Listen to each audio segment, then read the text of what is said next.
ሰላም ጤና ይስጥልኝ። የተወደዳችሁ የሰለዳ ሚዲያ አድማጭ ተመልካቾቻችን እንዴት ቆያችሁ? ለዕለቱ መራርጠን ወደ እናንተ ለማድረስ ያዘጋጀናቸው አዳዲስ ትኩስና ወቅታዊ መረጃዎችን ይዘን ቀርበናል። መረጃዎቻችን እየተከታተላችሁ እስከ ፕሮግራማችን ፍጻሜ ከኛ ጋር እንድትቆዩ ከወዲሁ በታላቅ አክብሮት ጋብዛለሁኝ። አንድ ሹፌር በሻዕቢያ ሰራዊት መታፈኑ ተገለጸ። ከዛላምበሳ ወደ አዲግራት ተሳፋሪዎችን ጭኖ ሲጓዝ የነበረ አቤል መብራህቶም የተባለ ሹፌር በኤርትራ ሰራዊት እንደታፈነ የስምረት ፓርቲ አመራር አቶ ጣዕመ አረዶም አስታውቀዋል። ይህ ሹፌር ኢትዮጵያዊ ሲሆን ዛሬ ጥር 27 2018 ዓ.ም ከረፋዱ 4 ሰዓት ላይ ከዛላምበሳ ወደ አዲግራት ሲጓዝ ተሳፋሪዎቹን በማውረድ ሹፌሩ ከነመኪናው እንዳቀሽ የተባለ በሚጠራ ልዩ ስፍራ በኤርትራ ሰራዊት ታፍኖ ወደ ገለባ የሚባል አካባቢ መወሰዱን ነው አቶ ጣዕመ አረዶም ያስታወቁት። የኤርትራ ሰራዊት ከህወሓት ጋር በፈጠረው ጽምዶ የተባለ ጥምረት ምክንያት በትግራይ ተወላጅ ኢትዮጵያውያን ላይ የፈጸመው ያለው ግፍ ማለቂያ እንደሌለው አቶ ጣዕመ አስረድተዋል። የኢትዮጵያ ፌዴራል ፖሊስ ከነገ ጀምሮ የተሽከርካሪ ሰሌዳ ለውጥ ያደርጋል ተባለ። የኢትዮጵያ ፌዴራል ፖሊስ ከነገ ጥር 28 ቀን 2018 ዓ.ም ጀምሮ አዲስ የተሽከርካሪ ሰሌዳ ለውጥ ተግባራዊ እንደሚያደርግ አስታውቋል። በኢትዮጵያ ፌዴራል ፖሊስ የሎጂስቲክ ዋና መምሪያ ኃላፊ ረዳት ኮሚሽነር እሸቱ ፊጣ የተሽከርካሪ ሰሌዳ ለውጡን አስመልክቶ መግለጫ ሰጥተዋል። በመግለጫቸውም የተሽከርካሪ ሰሌዳ ለውጡ ተቋሙ እያከናወነ ያለው ሁሉን አቀፍ የሪፎርም ስራ አካል መሆኑን ገልጸዋል። ቀደም ሲል አገልግሎት ላይ የቆየው ሰሌዳ ወጥነት የሌለው በመሆኑ ለአሰራር አስቸጋሪ ሆኖ መቆየቱም ገልጸዋል። የኢትዮጵያ ፌዴራል ፖሊስ ዘመኑን የሚመጥል ከዲጂታል ቴክኖሎጂ ጋር የተሳሰረ የተሽከርካሪ ሰሌዳ ለውጥ ማድረጉንም ነው ያሳወቁት።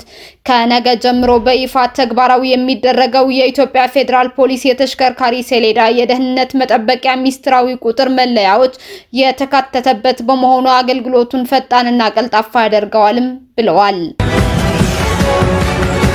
ኢትዮጵያዊው አቶ ግርማ ዋቄ የኡጋንዳ አየር መንገድ እንዲመሩ እንደሆነ ተሰማ።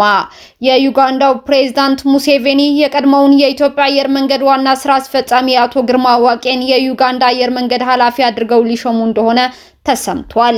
የዩጋንዳው ፕሬዝዳንት ዩዌሪ ሙሴቬኒ የዩጋንዳ አየር መንገድ ዋና ስራ አስፈጻሚ የነበሩትን ጄኒፈር ባሙቱራኪን ከኃላፊነታቸው ያነሱ ሲሆን ይህም አየር መንገዱን ለማረጋጋትና አዲስ መዋቅር ለመዘርጋት የታለመ ትልቅ የአመራር ለውጥ መሆኑም ተገልጿል። ጄኒፈር ባሙቱራኪ ከፕሬዝዳንቱ በገጠማቸው ከፍተኛ ጫና ምክንያት ከኃላፊነታቸው የለቀቁ ሲሆን ፕሬዝዳንት ሙሴቬኒ አየር መንገዱን እንዲመሩ የቀድሞውን የኢትዮጵያ አየር መንገድ ዋና ስራ አስፈጻሚ አቶ ግርማን ለመሾም እያሰቡ መሆኑም ተሰምቷል። የዩጋንዳው ፕሬዝዳንት ሙሴቬኒ ባለፈው ወር በአየር መንገዱ ውስጥ የታየውን የአስተዳደር ብልሹነት በተመለከተ ምርመራ እንዲካሄድ ትዕዛዝ ሰጥተው የነበረ ሲሆን አሁን ደግሞ አጠቃላይ የአመራር ለውጥ ማድረግም ወስነዋል። ይህ እርምጃ አየር መንገዱን ካለበት ውስጣዊ ፈተና አውጥቶ ለዘላቂ ስኬት የሚያበቃ አዲስ የአመራር ቡድን ለመገንባት መሆኑን ፕሬዝዳንቱ ያላቸውን ቁርጠኝነት የሚያሳይ ነው ተብሏል።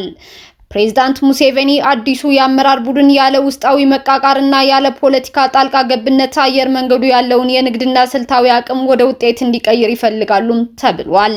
ለዚህም ተግባር ከፈረንጆቹ 2004 እስከ 2011 የኢትዮጵያ አየር መንገድ በዋና ስራ አስፈጻሚነት የመሩትና በኋላም በቦርድ ሰብሳቢነት ያገለገሉት አቶ ግርማ ዋቄ ብሔራዊ አየር መንገዱን ወደ ላቀ ደረጃ ያሸጋግራሉ ተብለው የታጩ ሰው መሆናቸው ተነግረዋል። የቀድሞው የኢትዮጵያ አየር መንገድ ከፍተኛ መሪን ለመሾም የታሰበው እቅድ የዩጋንዳ መንግስት በአፍሪካ የአቪዬሽን ዘርፍ ስኬታማ በሆኑ ባለሙያዎች የመመራት ፍላጎት እንዳለው የሚያሳይ ነው ተብሏል። የኢትዮጵያ አየር መንገድ በአሰራር ቅልጥፍናው፣ በበረራ መዳረሻዎቹ መስፋፋትና በትርፋማነቱ በአፍሪካ ቀዳሚና ስኬታማ አየር መንገድ ተደርጎ የሚወሰድ መሆኑ ለዚህ ውሳኔ ትልቅ አስተዋጽኦ እንዳለው ይገመታል ተብሏል። መረጃው የናይል ፖስት ነው። የአሜሪካ የልዩ ኮማንዶ ቡድን ናይጄሪያ ገባ። በምዕራብ አፍሪካ የጸጥታ ሁኔታ ላይ ከፍተኛ ለውጥ ሊያመጣ የሚችል አዲስ ክስተት ተከስቷል። የአሜሪካ መንግስት አነስተኛ ቁጥር ያለው የልዩ ኮማንዶ ቡድን በናይጄሪያ ምድር ማሰማራቱን በይፋ አረጋግጧል። ይህ እርምጃ ዋሽንግተን በአካባቢው ካለው የሽብር ስጋት ጋር በተያያዘ የያዘችው አቋም ወደ አዲስ ምዕራፍ እንዳሸጋገረች ተደርጎም ተወስዷል። ባለፈው ታህሳስ ወር የአሜሪካ አየር ኃይል በናይጄሪያ የሚገኙ የአይኤስአይኤስ ታጣቂዎችን ኢላማ ያደረገ ተከታታይ አየር ጥቃት መፈጸሙ ይታወሳል። የጦር ቡድኑ ወደ ስፍራው መላክም የሚከተሉትን ዓላማዎች የያዘ እንደሆነም ይገመታል። ይህም ቀደም ብሎ በፕሬዝዳንት ዶናልድ ትራምፕ ትዕዛዝ የተፈጸሙት ጥቃቶች የደረሱበትን ውጤት በአካል ማረጋገጥ እንዲሁም ከናይጄሪያ ጦር ጋር በመሆን የአሸባሪ ቡድኖችን እንቅስቃሴ በቅርበት መከታተልና ለናይጄሪያ የጸጥታ ኃይሎች በቴክኖሎጂና በስልጠና የታገዘ ድጋፍ ለመስጠት የታለመ ነው ተብሏል። የናይጄሪያ መከላከያ ሚኒስትር የአሜሪካ ጦር በሀገሪቱ ምድር መገኘቱን ያረጋገጡ ሲሆን ይህም በሁለቱ ሀገራት መካከል ያለውን ወታደራዊ ትብብር እንደሚያጠናክረውም ገልጸዋል። እርምጃው በተለይ በአይኤስአይኤስ እና መሰል ቡድኖች ስጋት ውስጥ የወደቁት የናይጄሪያ ሰሜናዊ ግዛቶች ትልቅ ትርጉም አለውም ተብሏል። በዲሞክራቲክ ሪፐብሊክ ኮንጎ አውሮፕላን ማረፊያ ላይ ለተፈጸመው የድሮን ጥቃት የኤም23 አማጺ ቡድን ኃላፊነቱን ወሰደ። የኤም23 አማጺያንን ጨምሮ የአማጺያኑ ጥምር ቡድን ባለፈው ሳምንት በሰሜን ምስራቅ ዲሞክራቲክ ሪፐብሊክ ኮንጎ ኪሳንጋኒ ባንኮካ ዓለም አቀፍ አውሮፕላን ማረፊያ ላይ ለደረሰው ጥቃት ኃላፊነቱን ወስዷል። እንደ አውሮፓውያን አቆጣጠር ከጥር 31 እስከ የካቲት 1 ባለው ጊዜ ውስጥ በኪሳንጋኒ አየር ማረፊያ የሚገኘውን ወታደራዊ ማዘዣ ማዕከል መውደሙን ለህዝብ እናሳውቃለን ሲሉ የአማጺያኑ ቃል አቀባይ ላውረንስ ካኑካ በመግለጫቸው ተናግረዋል።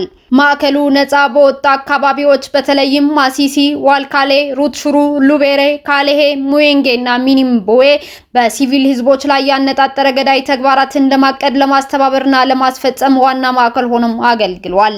የኪሳንጋኒ ባንኮካ ዓለም አቀፍ አውሮፕላን ማረፊያ ከኪሳንጋኒ ከተማ 17 ኪሎ ሜትር ርቀት ላይ የሚገኝ ሲሆን የቲሾፖ ግዛት ዋና ከተማ የሶስተኛው የመከላከያ ዞን የመንግስት አጠቃላይ ሰራተኞች ዋና መስሪያ ቤት እንደሚያስተናግድም ይታመናል። ሰኞ ዕለት የኮንጎ ጦር አየር ማረፊያው ላይ ያነጣጠሩ 8 ድሮኖችን በመጥለፍ በተቋሙ ላይ ሊደርስ የሚችለውን ጉዳት መከላከል መቻሉንም ተናግረዋል። ጥቃቱን ተከትሎ በቶፖ የሚገኘው የክልል ባለስልጣናት ሩዋንዳና ኤም23 አማጺያን ጥምረት አረመኔ ኢፍትሐዊና የማያቋርጥ ጥቃት ፈጽመዋል ሲልም ወቅሷል። የዲሞክራቲክ ሪፐብሊክ ኮንጎ መንግስትና ኤም23 አማጺ ቡድን በዲሞክራቲክ ሪፐብሊክ ኮንጎ ያለውን ግጭት ለማስቆም የኳታር የሽምግልና ጥረቶች አካል በሆነው ሂደት በዶሃ ከተነጋገሩ በኋላ የተኩስ አቁም ስምምነት ለመከታተል የሚያስችል ስምምነት ሰኞ ዕለት መፈራረማቸውም ይታወሳል። የኔቶ ጦር የሰላም ስምምነት ከተፈረመ በኋላ ወዲያውኑ ወደ ዩክሬን ይገባል ሲሉ የኔቶ ዋና ጸሐፊ አስታወቁ። ማርክ ሩተ ለዩክሬን የህዝብ ተወካዮች ምክር ቤት ባደረጉት ንግግር ለዩክሬናውያን የሚቻለውን ወታደራዊ ድጋፍ ሁሉ እንደሚያደርጉና የኔቶ ደህንነት በቀጥታ በዩክሬን ጥረት ላይ የተመሰረተ መሆኑን ገልጸዋል። በተጨማሪም የኔቶ ሀገራት ለዩክሬን ፈጣን ድጋፍ ለመስጠት ዝግጁ መሆናቸው እንዲሁም ጥምረቱ ካለፈው በጋ ጀምሮ 90% የሚሆነው የአየር መከላከያ መሳሪያዎችን እንዲሁም ዩክሬን ከጠየቀቻቸው ሚሳኤሎች ውስጥ 75%ውን ለኪየቭ ማቅረቡንም ገልጸዋል። የጦር ኃይላቸውን ወደ ዩክሬን ለመላክ ያልተስማሙ የኔቶ አባላት በሌሎች መንገዶች ድጋፍ ያደርጋሉት ያሉት ሩተ እንዴት ለሚለው ግን ዝርዝሩን አልጠቀሱም። ኔቶ ፈጥራን በልዩ ሁኔታ ተግባራዊ እያደረገች ካለችው ዩክሬን ትምህርት እየቀሰመች ነው። የውጭ ጉዳይ ሚኒስትሩ ሰርጌይ ላቭሮቭ ሩሲያ የአውሮፓ ህብረት ጦር በዩክሬን መሰማራትን እንደ ጣልቃ ገብነት እንደምትቆጥረው ቀደም ብሎ በሰጡት መግለጫ ማስታወቃቸው ይታወሳል። እስካሁን አብራችሁን ከኛ ጋር ስለነበራችሁ እያመሰገንኩኝ በሌሎች መረጃዎች እስክንመለስ እንደተለመደው የሶለዳ ሚዲያ ቤተሰብ በመሆን ላይክ፣ ሼር፣ ሰብስክራይብ ማድረጋችሁን አትርሱ። አዳዲስ ትኩስና ወቅታዊ መረጃዎቻችን በቶሎ እንዲደርሷችሁ የደወል ምልክቷን ይጫኑ። ስኬት፣ ድልና ሰላም ለኢትዮጵያውያን። ሶለዳ ሚዲያ